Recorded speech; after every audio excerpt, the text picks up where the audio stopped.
হে আমার রব, আমার এই চোখ দুটো, এরা তো সব দেখতে পায়। এরা আসমানের নীল রং দেখে, এরা বাগানের সবুজ পাতা দেখে, এরা মানুষের হাসি মুখ দেখে, কিন্তু এরা কি সত্যি দেখে? আমি যখন আসমানের দিকে তাকাই, আমি শুধু নীল দেখি, আমি আসমানের সৃষ্টিকর্তাকে দেখি না। আমি যখন একটা ফুল দেখি, আমি শুধু তার সৌন্দর্য দেখি, আমি সেই ফুলের শিল্পীকে দেখি না। আমি যখন আমার নিজের সন্তানের মুখের দিকে তাকাই, আমি মায়া দেখি, আমি আপনার সৃষ্টির অলৌকিকতা দেখি না। আমার এই চোখ দুটো খোলা, কিন্তু আমার এই অন্তরটা হয়তো বন্ধ। আমি আপনার এই বিশাল পৃথিবীতে, আপনার হাজারো নিদর্শনের মাঝে থেকেও যেন এক অন্ধ মানুষ হয়ে বেঁচে আছি। হে রব, আমার এই চামড়ার চোখ আমি চাই না। আমাকে সেই অন্তরের চোখ দিন, যা দিয়ে আমি আমার চারপাশের সব কিছুর মধ্যে শুধু আপনাকেই দেখতে পাই।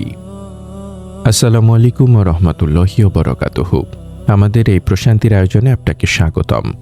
আমাদের এই পথ চলা, এই কথোপকথন সব কিছুই সেই মহান রবের দিকে ফিরে যাওয়ার একটা ক্ষুদ্র প্রচেষ্টা। আপনি যদি আমাদের এই সফরের নতুন সঙ্গী হয়ে থাকেন, তবেই আধ্যাত্মিক যাত্রায় আমাদের সঙ্গী হয়ে থাকতে পারেন। আমরা বিশ্বাস করি প্রতিটি কথা, প্রতিটি স্মরণ হৃদয়ের মরচে পড়া দাগগুলোকে মুছে ফেলতে সাহায্য করে। আপনার ইমানি জীবনকে আরও সমৃদ্ধ করতে চান, আমাদের ব্লগে পড়ুন অনুপ্রেরণামূলক প্রবন্ধ, শুনুন হৃদয় ছোঁয়া অডিও এবং আপনার জীবনের প্রতিটি প্রশ্নের ইসলামিক সমাধান খুঁজে নিন। আজই ভিজিট করুন আমাদের ওয়েবসাইট www.umakonth.com। আজকের এই মোনাজাতটি সেই সব আত্মাদের জন্য যারা দেখতে পান কিন্তু অনুভব করতে পারেন না, সেসব ভাই বোনদের জন্য যাদের ঈমানটা শুষ্ক হয়ে গেছে, প্রাণহীন হয়ে গেছে।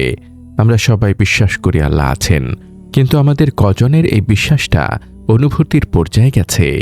আমরা একটি রুটিনের মতো নামাজ পড়ি, রোজা রাখি, কিন্তু ইবাদতে সেই স্বাদ পাই না। কেন? কারণ আমাদের আর আমাদের রবের মাঝখানে একটা পর্দা পড়ে গেছে, একটা আধ্যাত্মিক অন্ধত্ব আমাদের ঘিরে ধরেছে। আর এই অন্ধত্বের কারণ কি? আমাদের এই চোখ দুটো তো ঠিকই আছে, তাহলে সমস্যাটা কোথায়? সমস্যাটাই চোখে নয়, সমস্যাটা ওই অন্তরে। আমার রব, আপনার রব মহান আল্লাহ, তিনি কোরআনে কত ভয়ঙ্কর এক সত্য আমাদের জানিয়ে দিয়েছেন।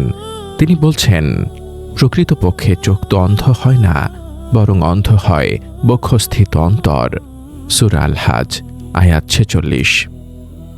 আল্লাহু আকবার। আমরা তো সেই অন্ধ মানুষ, যার চোখ ভালো কিন্তু অন্তরটা মৃত। আর এই অন্তরটা কেন অন্ধ হলো? এই অন্তর অন্ধ হয়েছে আমাদের গুনাহের মরিচা দিয়ে। যে অন্তরে সারাদিন হারাম জিনিস দেখার দাগ পড়ে, সেই অন্তরে আল্লাহর নিদর্শন দেখার আলো থাকে না। এই অন্তর অন্ধ হয়েছে দুনিয়ার মোহ দিয়ে। আমরা দুনিয়ার চাকচিক্য, টাকা পয়সা আর মানুষের প্রশংসার পেছনে এমনভাবে ছুটছি যে আমরা থমকে দাঁড়িয়ে একটা মুহূর্ত ভাবারও সময় পাই না। এই সূর্যটা কে উঠালো? এই পাখিটাকে কে খাওয়াচ্ছে? আমাদের অগোছালো জীবন আর রিজিকের চিন্তা আমাদেরকে গভীর চিন্তা করার সুযোগই দিচ্ছে না। এই অন্তর অন্ধ হয়েছে অভ্যাসের কারণে। আমরা প্রতিদিন সূর্য উঠতে দেখি, তাই এটা আমাদের কাছে আর অলৌকিক মনে হয় না। এটা আমাদের কাছে একটা রুটিন হয়ে গেছে। আমরা প্রতিদিন নিঃশ্বাস নেই, তাই এটা আমাদের কাছে আর নিয়ামত মনে হয় না। আমরা আমাদের রবের সবচেয়ে বড় নিদর্শনগুলোকে সাধারণ বানিয়ে ফেলেছি। কিন্তু এই অন্ধত্ব নিয়ে বেঁচে থাকাটা কত ভয়ঙ্কর। কারণ যে ব্যক্তি দুনিয়াতে আল্লাহর নিদর্শন দেখার চোখ হারায়, সে আখিরাতেও অন্ধ হয়ে উঠবে। সূরা তাহা আয়াত 124। তাহলে আমাদের কি দরকার? আমাদের সেই চোখ দরকার, সেই অন্তরের দৃষ্টি দরকার, সেই দৃষ্টি যা দিয়ে ইব্রাহিম আকাশের তারকা, চাঁদ আর সূর্য দেখে বলেছিলেন, আমি এদেরকে ভালোবাসি না যারা ডুবে যায়, আমি আমার মুখ ফেরাচ্ছি সেই সত্তার দিকে যিনি এই সব সৃষ্টি করেছেন। সূরা আল আনাম আয়াত ৭৬ থেকে ৭৯। ইব্রাহিম আলাইহিস সালাম যা দেখেছিলেন তা তো আমরাও দেখি, কিন্তু তিনি দেখেছিলেন আর আমরা শুধু তাকিয়ে থাকি। এই দেখা আর তাকানোর মাঝখানের পার্থক্যটাই হলো ঈমান।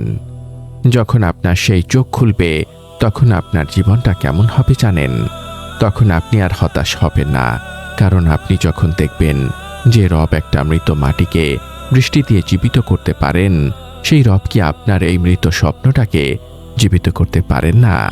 তখন আপনার অন্তরে আর অহংকার থাকবে না, কারণ আপনি যখন এই বিশাল আসমানের দিকে তাকাবেন, এই কোটি কোটি নক্ষত্রের দিকে তাকাবেন, তখন আপনি বুঝবেন এই মহাবিশ্বের সামনে আপনি একটা ধূলিকণার চেয়েও ক্ষুদ্র। আপনার এই সামান্য ক্ষমতা, আপনার এই সামান্য জ্ঞান সবকিছুই কত তুচ্ছ। তখন আপনি আর অকৃতজ্ঞ হতে পারবেন না। আপনি যখন আপনার নিজের হাতটার দিকে তাকাবেন, কি অদ্ভুত এই ইঞ্জিনিয়ারিং, কিভাবে এই আঙুলগুলো কাজ করে, তখন আপনার অন্তর থেকে আপনি আলহামদুলিল্লাহ চলে আসবে। তখন আপনার ইবাদত আর প্রাণহীন থাকবে না। আপনি যখন সাজদায় যাবেন, আপনি তখন অনুভব করবেন আপনি সেই মহান সত্তার সামনে কপাল নত করছেন, যার ইশারায় এই সূর্য ওঠে, যার হুকুমে এই সমুদ্র চলে। আপনার সাজদা তখন জীবন্ত হয়ে উঠবে। এই দেখাটাই হলো ঈমানের জ্বালানি। এই দেখাটাই হলো আপনার আর আপনার রবের মাঝখানের ভালোবাসার সংযোগ। তাহলে এই চোখ আমরা কিভাবে পাব? এই দৃষ্টি আমরা কিভাবে অর্জন করব? প্রথমে তাজকিয়া বা আত্মশুদ্ধি। আপনাকে এই অন্ধ অন্তরের ছানি অপারেশন করতে হবে, আর সেই অপারেশনের নাম হলো ইস্তেগফার ও তাওবা। আপনাকে আপনার হৃদয়ের আয়নাটাকে গুনাহের মরিচা থেকে পরিষ্কার করতে হবে। কোরআন খোলার আগে, আসমানের দিকে তাকানোর আগে আল্লাহর কাছে কাঁদুন, বলুন, হে আল্লাহ, আমার অন্তরটা নোংরা, আমি দেখতে পাচ্ছি না, আপনি আমাকে ক্ষমা করুন, আপনি এই পর্দাটা সরিয়ে দিন। দ্বিতীয়ত, তাফাক্কুর বা গভীর চিন্তা। এটা একটা ইবাদত, এটা একটা অনুশীলন। আল্লাহ কোরআনে বারবার বলেছেন, তোমরা কি চিন্তা ভাবনা করো না? আজ থেকে এই অনুশীলন শুরু করুন। প্রতিদিন 5 মিনিট শুধু বসুন, আপনার মোবাইল বন্ধ, দুনিয়া চুপ। এবার আপনার চারপাশের যে কোনো একটি জিনিস নিয়ে ভাবুন। একটা মশা, একটা পিঁপড়া, একটা ঘাসের ডগা। ভাবুন এটা কিভাবে তৈরি হলো, এর ভেতরের এই জটিল প্রক্রিয়াকে চালাচ্ছেন, এর রিজিক কে দিচ্ছেন। এই চিন্তায় আপনার হৃদয়ের তালা খুলে দেবে। তৃতীয়ত, কোরআনের সাথে সৃষ্টিকে মেলানো। আল্লাহর নিদর্শন বা আয়াত 2 প্রকার। 1, কাউনিয়া বা এই মহাবিশ্বের নিদর্শন। 2, কাউলিয়া বা তার বলা নিদর্শন, অর্থাৎ কোরআন। আপনাকে এই 2 আয়াতকে একসাথে মেলাতে হবে। যখন আপনি কোরআন পড়বেন, আর তোমাদের নিজেদের মধ্যেই আমার নিদর্শন আছে, তোমরা কি তা দেখো না? সূরা যারিয়াত আয়াত 21। এই আয়াতটা পড়ার সাথে সাথেই আপনার নিজের হাতটার দিকে তাকান, আপনার নিঃশ্বাসের দিকে মনোযোগ দিন। তখন দেখবেন কোরআনের আয়াত আর আপনার চারপাশের সৃষ্টি একসাথে মিলে আপনার ঈমানকে সজোরে একটা ধাক্কা দিয়েছে। আর সবশেষে দোয়া, কারণ এই অন্তরের দৃষ্টি কোনো অর্জনের বিষয় নয়, এটা আল্লাহর দান। এটা একটা নূর বা আলো, যা আল্লাহ তার প্রিয় বান্দার অন্তরে দান করেন। তাই তাকেই বলুন, তাকেই চান। হে আল্লাহ, হে আন-নূর, হে আল বাসির, হে আমার রব, যিনি এই অন্ধকারের মাঝেও ক্ষুদ্রতম পিঁপড়ার পথ চলাও দেখেন। আমি আপনার সেই অন্ধ বান্দা। আমার চোখ খোলা, কিন্তু আমার অন্তরটা বন্ধ। আমি আপনার নিদর্শনগুলোর পাশ দিয়ে হেঁটে যাই, কিন্তু আমি তা দেখতে পাই না। আমার হৃদয়টা পাথরের মতো শক্ত হয়ে গেছে। হে আল ফাত্তাহ, আপনি আমার এই অন্তরের চোখ খুলে দিন। আমার হৃদয়ের ওপর থেকে গাফলতের পর্দাটা সরিয়ে দিন। হে রব, আমাকে সেই তাফাক্কুরের তৌফিক দিন, যা দিয়ে আমি আমার চারপাশের সব কিছুর মধ্যে আপনার স্বাক্ষর দেখতে পাই। আমাকে সেই কান্না দিন, যা আপনার মহত্ব উপলব্ধি করে আসে। আমাকে সেই চোখ দিন, যা দিয়ে আমি এই দুনিয়াকে কারাগার আর আখিরাতকে বাস্তবতা হিসেবে দেখতে পাই। আমাদের এই মহৎ বার্তা ছড়িয়ে দিতে এবং ইসলামের আলোকে প্রতিটি হৃদয়ে পৌঁছে দিতে অনুগ্রহ করে এই প্রচেষ্টাকে সাবস্ক্রাইব করে আমাদের সাথেই থাকুন।